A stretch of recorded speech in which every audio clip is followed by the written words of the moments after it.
Hello, friends, and thank you so much for pre-ordering my new book, High Impact Life. I am so thrilled about sharing this book with you, sharing at least part of my journey with you and the lessons I've learned so far.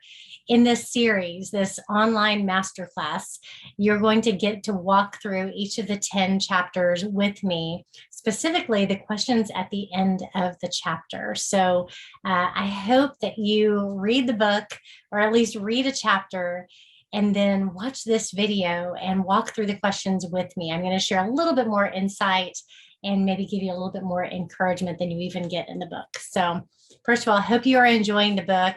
I had to read, so this copy was the very first copy that I ever saw of the book. It was sent to me by my publisher, Tyndale House, and they sent this card with it. And I love this because I really wrestled with writing a book. I love to write, but I thought, gosh, there are already so many great books out there and so many great authors. How do I know that the world needs to hear what I have to say? And then I saw this card when they sent it to me, and it says, publish his glorious deeds among the nations. Tell everyone about the amazing things he does. Psalm 96:3. And I love that. That gave me permission to share the lessons I've learned in my life and also share what God has done in my life. And I understand that not every reader of this book is going to have the same faith or the same beliefs that I do. And that's okay. I just want to be real and share my perspective. And regardless of where you are in your faith, or your faith journey, or how you view religion, whatever background you're coming from, I pray that you are encouraged and that you can glean wisdom. I try to glean wisdom from all of my friends and mentors in my life. Whether we agree on everything or not, there's always something to be learned. So let's just get started with chapter 1. And literally, I'm reading this with you guys. The first chapter is called 300 Men and Me, Finding Your Calling. And so after each chapter, I included a series of questions, and it is entitled Developing Your Game Plan, because everybody's plan looks different, every single one. No one has the same. I can't give you a blueprint for your own success if you follow my exact blueprint. It has to be your journey, your decisions, and the things that you pursue as you pursue your purpose and your passions and your calling. So I hope by the end of this book, you're going to have a better feel for what your calling is in life. Maybe it becomes more crystal clear. Maybe your eyes are opened to some things that you didn't think about, or see yourself maybe in a different light than you did before. I hope that. I hope that this is really opens your eyes to your own, to areas of your own journey that you may not have even thought about before. So first, in developing your game plan, the first question, I'll just read it with you. How might you answer a few of the questions I pose to my clients? What makes you jump out of bed in the morning? What keeps you up late at night? Or if money were not an issue, what would you like to do for the rest of your life? What might the answers to these questions reveal about your passions? And I want you to think about this. When I ask these questions of my players and even of myself, as I sort of do an evaluation of myself on a pretty regular basis, what makes you jump out of bed in the morning? What keeps you up late at night? Those initial questions, maybe you automatically think, well, gosh, it has to be something that's exciting, that I'm excited to get out of bed about, that I, can't stop thinking about, can't stop working on. So I stay up all hours of the night because I just can't, I'm too excited. And that's true. That's definitely a way to discover what you're passionate about. I know that when I was still working full-time as an attorney, and the seed had been planted in my head through a conversation with the mother of an NFL player that I might need to look at pursuing being a sports agent, I couldn't stop thinking about it. And I would wake up thinking about it. And every chance I got when I would take a break from my normal work, I would start researching. And I spent a lot of time learning and researching and thinking about this possible new path. And I would stay up late at night. So certainly that's a clue. If there's something that that truly lights a fire inside of you, that is a clue. But there's also a possibility that something is getting you out of bed in the morning because you know you've got to get it done, or keeping you up late at night because you're concerned about something, you're praying about something, or like most of us default to, worrying about something. Those are also clues. not necessarily bad clues. It shows you what is it that that is most important to you. For a mom, it's probably your children. That's probably what gets you up literally in the morning and maybe keeps you up late at night or gets you up in the middle of the night, whether you're taking care of them or you're praying about or praying over them or trying to make the right decisions for their lives. That certainly highlights the importance to you of your role as a mother. Anyone else that has something in their life that keeps them up thinking about it at night or wakes them up in the morning, causes them to jump out of bed because they know they have to go get something done. It can be either because you're excited about it or because you're concerned and anxious about it. Look at those clues, and that will show you what are the things that are truly that you are meant to accomplish on this earth. And if those things are negative things, if those things are draining to you and are not leading you in a positive direction, then maybe it's time to evaluate those things in your life and either work to change them, work to make them better, or eliminate them altogether. So looking at what drives you is often, it's not the whole answer, but it definitely gives you insight into what you're truly passionate about, and take time to acknowledge those things. Take time to figure out deep down, what is it that I value? What is it that's important to me? And then you can start from there. You can really dig in and identify, rather than just going through a bland life or a life of being on the hamster wheel or a life of anxiety. You can truly identify what are the things that are most important to me, and how can I have a healthy relationship with those things? How can I have a positive relationship that moves me forward into my eternal destiny if I figure out those things? So that's the answer. That's what I want you to think about on question 1. Question 2, reread Jeremiah 29:11. Do you believe that God has a plan for your life? If so, how does that belief give you an increased sense of meaning or purpose? And let's actually do that. I've got my Bible here.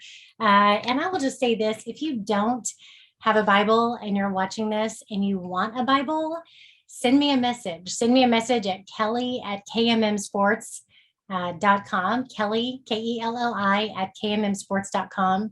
And if you want a Bible, I'm going to send you one. So, because I think everyone should have a Bible in their house, no matter what your background. It is such a great resource and tool. So Jeremiah 29:11, and this is the King James Version. For I know the thoughts that I think toward you, saith the Lord, thoughts of peace and not of evil, to give you an expected end.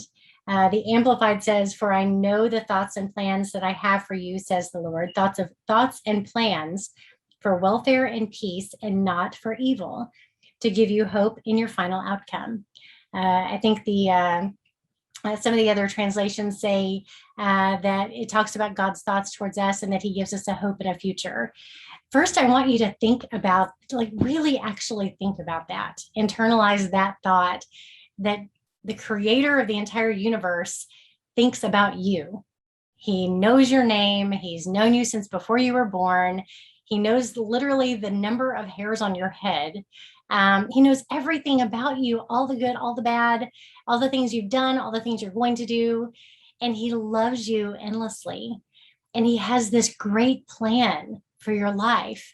One thing that I don't like to hear people say is, well, everything happens for a reason, but if something happens, it's obviously God's will. That's not exactly true. God does have a perfect plan for you. And if we figure out how to walk in that, if we seek him, we dig into his word and spend time listening and praying, the God of the universe can download wisdom to us on how to fulfill his highest plan. Are we always going to hit the mark? Nope, we're not. But even then, he still has a way to gently move us back into where he wants us and fulfill our God-given destiny. If we pursue it, if we choose to pursue it. We can go off on our own and do our own thing. But personally, I know this: when I discovered the real God, the real true God, and realized that he could speak to me through his word, and as I meditated and as I prayed, that I could receive the information and the wisdom that I needed, to stay on the right path, oh my gosh, like why would I want to do anything else? So even though I know I miss it a lot, I still always try to seek Him and get on the right path. And that is a daily process. So just know that no matter who you are, what your background, any of those things, the God of the universe loves you and has a plan for your life that is way better than anything that we could actually plan on our own. Even though we question that, we question, oh, I don't really, I'd rather do this. I really don't want to, do what I think God is wanting me to do. It's way more fun to do something else. I can tell you this from personal experience.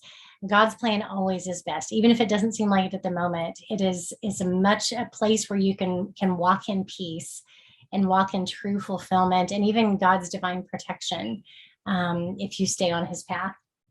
Number 3, what are some gifts, talents, or passions others have noticed in you? Ask a few trusted friends, family members, or coworkers what strengths they see in you and how they think you might be able to use them to serve others. If they had to guess at your calling, what would it be? Now, I caution you on this because as you've probably read in the book, I had a lot of friends and coworkers that told me I was being ridiculous when I decided to pursue becoming a sports agent. And I listened to their warnings, but at the end of the day, I knew in my heart of hearts what I was meant to do, and it didn't derail me. So I listened to their warnings. I gleaned whatever wisdom I could from that, but I still did what I knew I was supposed to do with my life.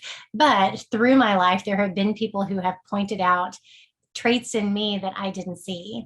And I hope that reading this book, you're going to realize some traits that you have and skills that you have that maybe you didn't before. And I would encourage you to even listen to those observations from other people.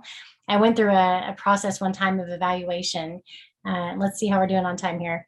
I went through a process of evaluation for my personality with one of the many tests that are out there. And the evaluator actually got to speak to the person who reviewed my results. And he didn't know what I did for a living, but he came back and he said, I think you're the executive director of a large nonprofit organization. And I said, well, that's kind of true. that kind of fits my personality.